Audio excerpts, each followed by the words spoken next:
that the motor industry, which exports to the US from the UK, is mainly the high-end stuff. So it's the Aston Martins, it's the Range Rovers which go there, and they're going to be hit hard. And we don't import many cars.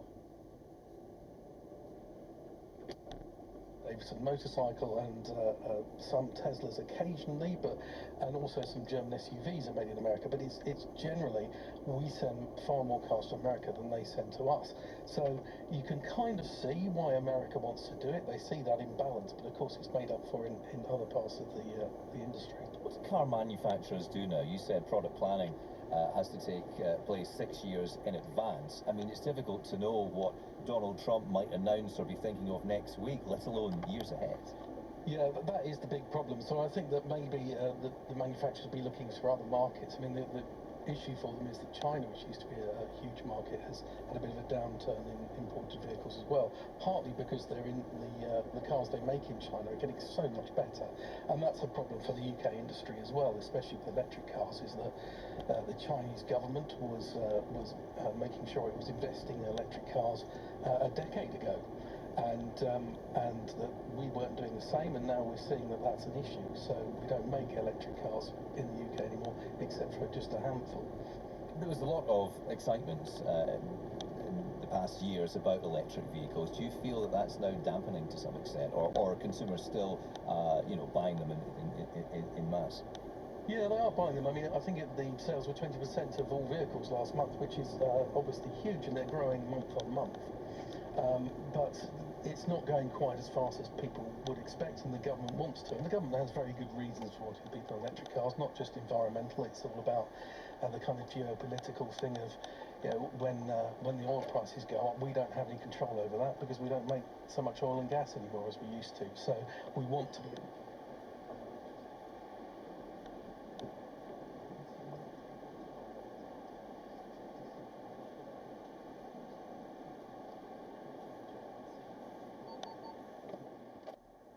European Union.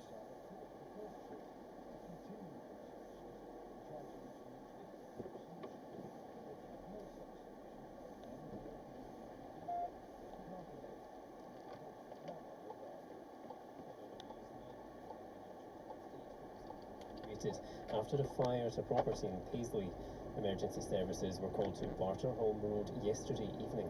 Katrina Renton reports. Emergency services were called around 11 o'clock yesterday evening. The Scottish Ambulance Service said 7 ambulances and other specialist units were dispatched to the scene. 7 people were taken to hospital. 5 were taken to the Queen Elizabeth University Hospital in Glasgow, and 2 were taken to the Royal Alexandra Hospital in Paisley. 2 people were treated at the scene. Police said 8 properties have been evacuated as a precaution, and alternative accommodation has been arranged. And they say inquiries are ongoing to establish the cause of the fire. The Palestinian Red Crescent has called for an independent international inquiry into the killing of 15 medical and humanitarian workers in an attack by Israeli forces in Gaza last month. Israel's army has admitted its soldiers made mistakes during the incident. Firefighters are still trying to bring on where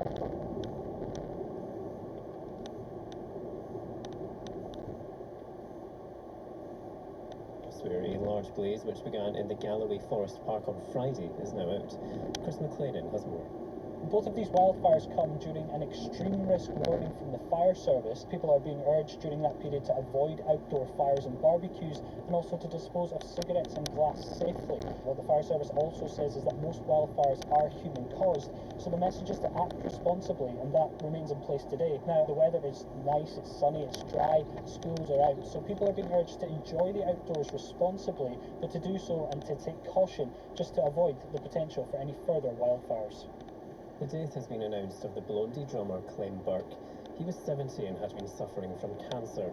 Singer Debbie Harry and guitarist Christine have issued a statement confirming the news and describing him as the heartbeat of Blondie. He joined the band shortly after it formed in 1975 and played on all of their albums. BBC Radio Scotland News. Good Morning Scotland is your essential breakfast briefing. The shockwaves of Trump's tariff announcement have been felt here. Markets don't like this, do they? No, they don't. The government is aiming to ease cost of living pressures for younger workers. Getting to the heart of the stories making the news. How did you end up working within our biggest men's prison? There was a high number of autistic children visiting their fathers in prison. The stories that just have to be told. The recipient of a double hand transplant has been describing the moment she held hands with the twin sister of her donor. I'm so grateful for them. They're such a special gift. Wake up to Good Morning Scotland. What's happening here? This is some breaking news. Everything you need to know every day. Listen on BBC Radio Scotland and Sounds. Christopher's here now with weather forecast, and it's not often we can look ahead to the week and see sunshine pretty much all the way. Pretty much, yeah. Just probably Orkney and Shetland seeing a bit of cloud around, but for much of the country, what you've got out the window right now is what you will have for the next few days. Always some variations here and there, but generally dry and settled is the theme, with high pressure in charge and increasing amounts of sunshine and warmth as well as we head through the course of this week. So as we go into this evening and overnight, it's dry and clear. There'll be light winds, and under those clear skies it will be chilly. Temperatures around freezing to 3 degrees Celsius in towns and cities. In the countryside, colder, perhaps down to around -3 in the coldest spots through parts of inland Aberdeenshire. Less cold on the coast and across the Isles and across Orkney and Shetland, as I mentioned, more in the way of cloud. So first thing tomorrow, it's a chilly start, but a dry and a bright start. Any early mist and fog will lift, and then it's a sunny day, much like today, with temperatures climbing to 16 to 19 Celsius inland, away from the coast, 1 or 2 spots reaching 20. Always that bit cooler on the coast and across the Isles, and the cloud continuing to thicken at times across Orkney and Shetland, and that will restrict the temperature. Midweek, Wednesday, we start off with quite a cloudy picture across eastern Scotland, but actually that cloud will tend to break and go, and that means we're all then left with another dry and sunny day and increasingly warm. That's the forecast. On digital radio. BBC Sounds. And your smart speaker. Play BBC Radio Scotland. This is Drive Time with Graham Stewart. It's been another turbulent day for traders as they respond to US President Donald Trump's tariffs. US markets have dropped sharply in the last hour or two. The Prime Minister, Sir Keir Starmer, says he's prepared to use industrial policy to shelter British businesses from the storm. The majority of the UK markets have just closed in the last few minutes. Let's speak to Russ Mould, who's director, investment director, in fact, at AJ Bell. Russ, to a certain extent, the markets kind of factor in and price in a lot of the turbulence around just now. But is this worse than expected or not? I think, evening, Graham, I think it probably is. It's been a bizarre day today. In the middle of this afternoon, we saw a news story come out that President Trump may be considering a 90-day pause on all tariffs on countries except for China. Share prices rallied, and actually the American stock market was up quite healthily at one stage. Within half an hour, that was dismissed as fake news, if you've heard that phrase before.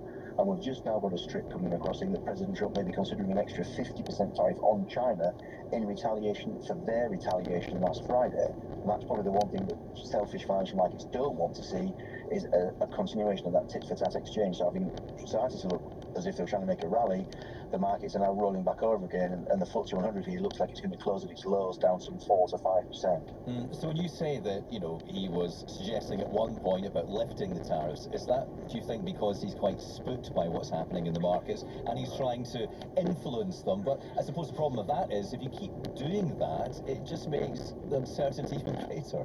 Yeah, and the White House were quick to deny those stories. And yeah, I guess financial markets are hoping these tariffs are temporary.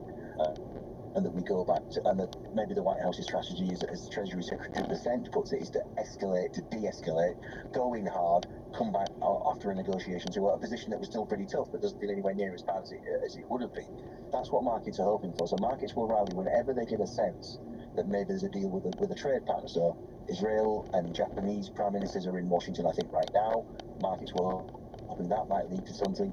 But the longer that this goes on, the harder the line that the Trump administration takes, the more worried financial markets will be that this is a long-term thing, that what that will do to inflation, we will see. It may lead to an initial spike, but the consensus is, for the moment at least, that it will damage economic growth, and that's the one thing stock markets weren't anticipating, weren't pricing in, was a big economic slowdown or even a recession.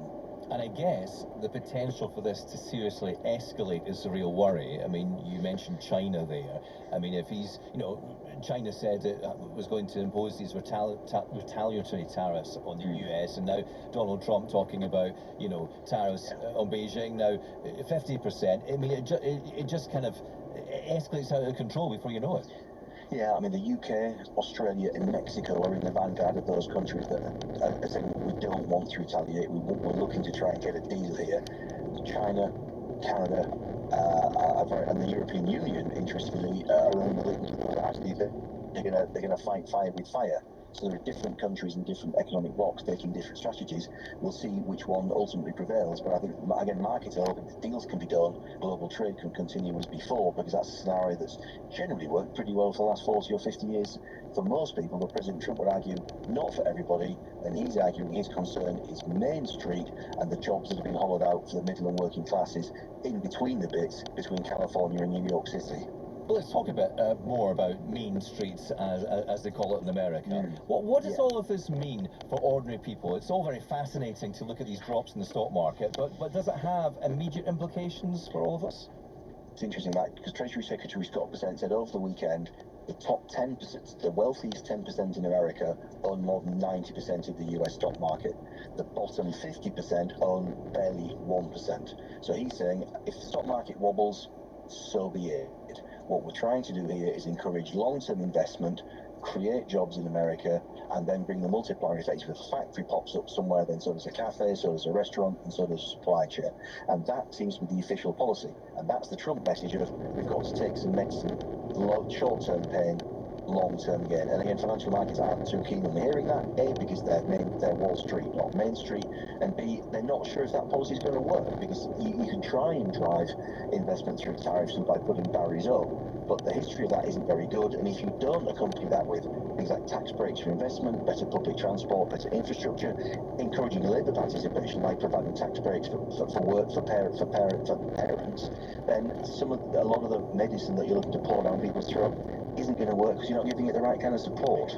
Yeah, I was about to say, what is it that governments, and the UK government in particular, what is it they can do to help alleviate some of the jitters in the markets? Yeah, I mean, Prime Minister Starmer's given a speech today, Sir Keir Starmer's talking about giving some help to the car industry and giving it some breathing space on electric vehicle targets, so the stages up to 2030 aren't quite so aggressive. He's talked about infrastructure investment. He's talked about seeking trade deals with other countries who may be pretty miffed with President Trump, like now with India, won't be a big target as it has been consistently post-Brexit. And there's even talk of the UK looking at trying to make sure that product can't go to America because of tariffs, make sure that it doesn't come to the UK and gets dumped here, but equally that means you're effectively putting up tariffs of your own, so you've got to be a little bit careful there. Really what any government needs to be doing, if you talk about economic growth, it's labour force growth times productivity growth, so anything you do needs to be targeted to encourage those two things, participation and productivity and investment. Ross, thanks so much indeed for that. Russ Mould there, who's Investment Director at AJ Bell. It's exactly 28 minutes to 5. Let's get the latest sport from Kennedy. Yeah, let's talk curling, shall we? And the Scottish Chief Executive, Vinnie Bryson, says Bruce Mowatt's second world title is a phenomenal achievement for the rink following their success overnight in Canada. Bryson believes it will help the sport greatly in the overall build-up to next year's Winter Olympics in Milan. Mowat himself, understandably, was delighted to squeeze past the Swiss in a dramatic final end. Yeah, amazing. It's been an interesting season. We've had some amazing highs and some lows, but yeah, this is definitely the highest of the highs. It's like top tier. I've described it as like Wimbledon for us, I guess, but you know, curling in Canada is pretty special, and then playing in front of crowds like the ones that we had this week was incredible. So yeah, I'm just over the moon that we got to experience it again, and to obviously win is amazing. How will you celebrate tonight? Well, we have a 5:30 a.m. flight to go and play this Battle of the Sexes game, but you know, we'll probably be hungover for that, and who cares? It's going to be fun anyway. Wonderful honesty there from gold medal winner Bruce Mowat, saying he's going to have a wee drink, and why not? Well, what can his latest success do, I wonder, for the next generation of curlers? Well, let's ask them, shall we? We're delighted to have Holly Burke with us, already a gold medalist from the Youth Winter Olympics, where she was successful last year with the British mixed team. Holly, good afternoon to you. Hello, good afternoon. Did you, were you allowed to stay up, first of all, to watch the gold medal match? What do you make of Bruce Mowatt's latest success? Yeah, got the chance to stay up and watch it last night. It was an amazing match.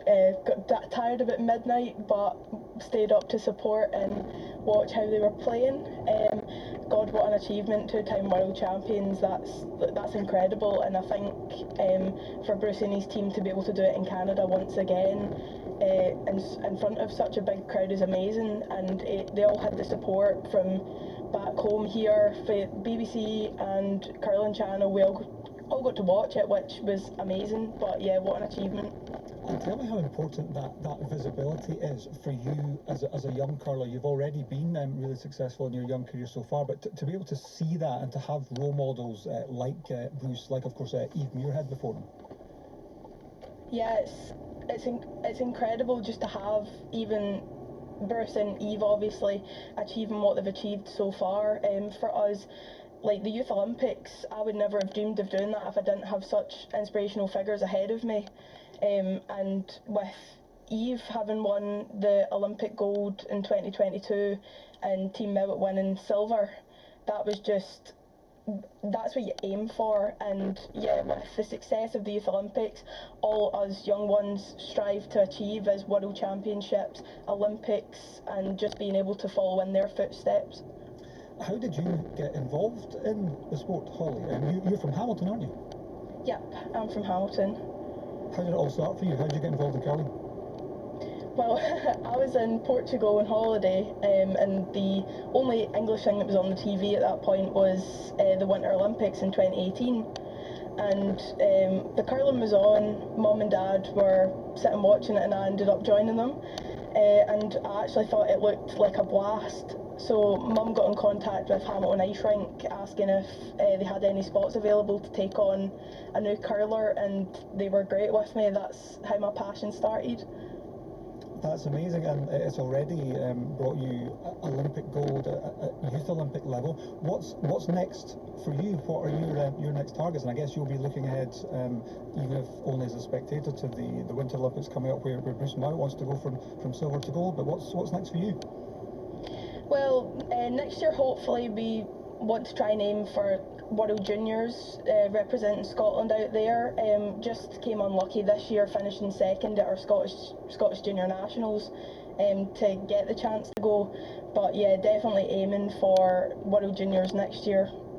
Well, fantastic luck with that, and thanks so much for joining us on Drive Time, and phenomenal, that inspirational factor which we never underestimate. Bruce Mowat there, double world champion, and maybe a future champion, just on the radio with us just now. Stars for the future, absolutely. Geraldine, thank you.